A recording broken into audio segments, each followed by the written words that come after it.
भारत के सीमावर्ती इलाके में एक घाटी है जिसका नाम है शंग्रीला घाटी। ये तिब्बत और अरुणाचल प्रदेश की सीमा पर है। तंत्र मंत्र के कई जाने माने साधकों ने अपनी किताबों में इसका जिक्र किया है। तिब्बती साधक भी इसके बारे में बताते हैं।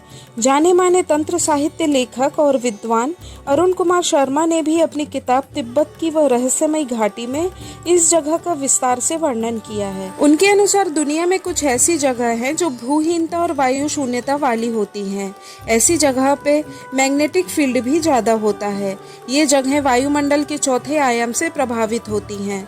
माना जाता है इन जगहों पर जाकर वस्तु या व्यक्ति का अस्तित्व दुनिया से गायब हो जाता है।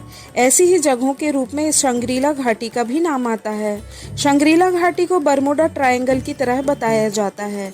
बरमुडा ट्रायंगल ऐसी जगह है जहां से गुजरने वाले पानी के जहाज और हवाई जहाज गायब हो जाते हैं। ये नॉर्थ अटलांटिक महासागर का वो हिस्सा है जिसमें ढेरों रहस्य भरे पड़े हैं। यह भी कहा जाता है कि यहाँ भारहीनता या वायु शून्यता है या फिर अत्यधिक चुंबकीय क्षेत्र है जिस कारण ऐसा होता है। शंग्रीला घाटी के बारे में पता लगाने वाले कई लोग तो हमेशा हमेशा के लिए गायब भी हो गए हैं। ऐसा भी कहा जाता है कि चीन की सेना ने इस घाटी को ढूंढने की बहुत कोशिश की, लेकिन वो इस जगह का पता नहीं लगा सके। अरुण कुमार शर्मा की किताब तिब्बत की वह रहस्यमयी घाटी के अनुसार युत्सुंग नाम के एक लामा ने उन्हें बताया कि शंग्रीला घाटी में काल का प्रभाव नगण्य है और वहाँ मन, प्राण और विचार की शक्ति एक विशेष सीमा तक बढ़ जाती है। उन्होंने बताया कि एक तो वहाँ हर कोई नहीं जा सकता, वह किसी को दिखाई नहीं देती, लेकिन फिर भी अगर कोई वस्तु या इंसान वहाँ जाने में भी चला जाए तो वह वापस दुनिया में कभी नहीं आ पाता और हमारी इस दुनिया से गायब हो जाता है। युत्सुंग के मुताबिक वह खुद इस रहस्यमयी घाटी में जा चुके हैं। उनका दावा है कि वहाँ ना तो सूर्य का प्रकाश था और ना ही चंद्रमा। चारों तरफ एक रहस्यमय प्रकाश फैला हुआ था। तिब्बती भाषा की किताब काल विज्ञान में भी इस घाटी का जिक्र मिलता है। यह किताब आज भी तिब्बत के तवांग मठ के पुस्तकालय में रखी हुई है।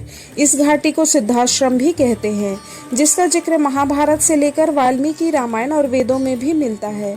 इस अलौकिक आश्रम का उल्लेख चारों वेदों के अलावा अनेक प्राचीन ग्रंथों में मिलता है। इसके एक और कैलाश मानसरोवर है, दूसरी ओर ब्रह्म सरोवर है और तीसरी ओर विष्णु तीर्थ है। स्वयं विश्वकर्मा जी ने ब्रह्मा जी के कहने पर इस आश्रम की रचना की थी।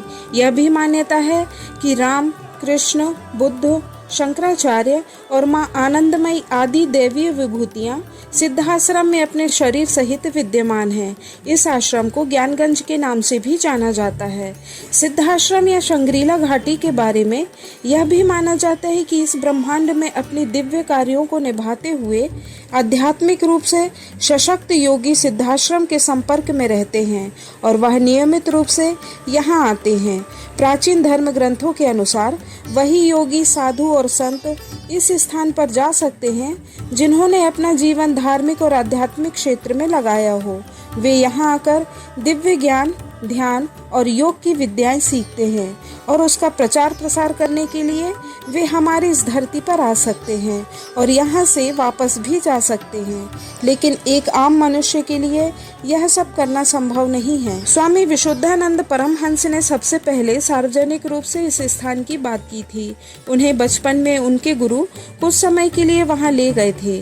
उन्होंने ज्ञानगंज आश्रम में अपनी साधना की थी। हिंदू धर्म में कई लोग मानते हैं कि धर्म ग्रंथों में जिन सप्त चिरंजीवी पुरुषों का वर्णन किया गया है वह अभी भी वहाँ सशरीर उपस्थित है और कुछ गुरु और ऋषि जैसे महर्षि वशिष्ठ, विश्वामित्र, शंकराचार्य, भीष्म, कृपाचार्य आदि वहाँ भौतिक रूप से रहते हैं। वहाँ का वातावरण बहुत ही सुंदर है। बड़े बड़े झरने, तालाब में कमल, सुंदर सुंदर फूल, पेड़ पौधे, पक्षी, जीव जंतु, ध्यान में बैठे ऋषि मुनि, योगिनियाँ और भी बहुत सी चीजें हैं जिनका वर्णन नहीं किया जा सकता।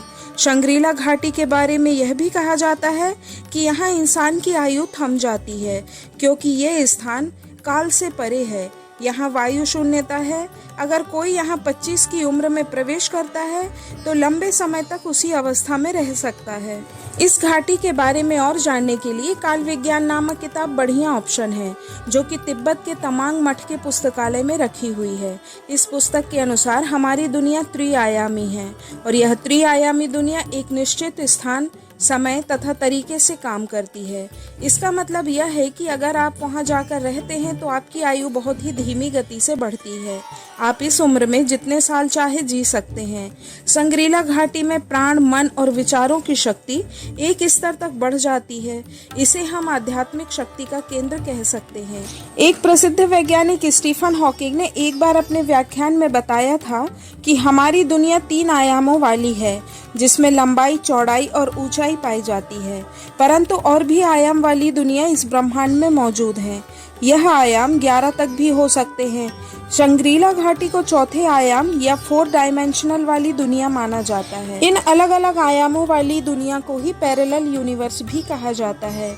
कई वैज्ञानिक शंग्रीला घाटी को ढूंढने का प्रयास कर चुके हैं और अभी भी शोध कार्य जारी है, परंतु इस बारे में अभी तक कुछ भी खोजा नहीं जा सका। कुछ लोग इसे काल्पनिक भी मानते हैं, लेकिन हमारे धर्म ग्रंथों, पुराणों की बातें भी झूठी नहीं हो सकती। दोस्तों, यह कहानी आपको कैसी लगी कृपया कमेंट करके ज़रूर बताएं। साथ ही चैनल को सब्सक्राइब करें, वीडियो को लाइक करें और देखते रहिए एक कदम अध्यात्म की ओर। धन्यवाद। जय श्री राम।